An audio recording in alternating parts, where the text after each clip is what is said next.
Per il comune è una promessa mantenuta, per la città una scommessa sul futuro a cui si vuole fortemente guardare con ottimismo.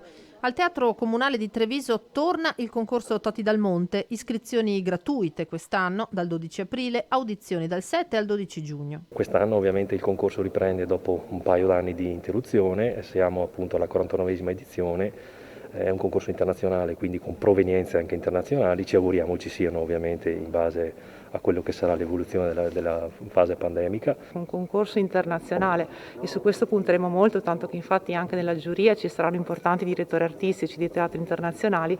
Vorrà dire anche, se ovviamente le condizioni lo permetteranno, ma noi guardiamo positivamente al futuro, almeno 100 artisti, insomma relativi poi accompagnatori che visiteranno e conosceranno la nostra città. Artisti che concorreranno per i ruoli del Don Pasquale di Donizetti, opera che debutterà nella stagione 2021-2022 al Comunale di Treviso e nel cartellone di Padova. Teniamo duro che poi le novità per Treviso, anche dal punto di vista produttivo, saranno veramente tante. Teatri che continuano a rimanere chiusi ma vivi grazie agli spettacoli via streaming.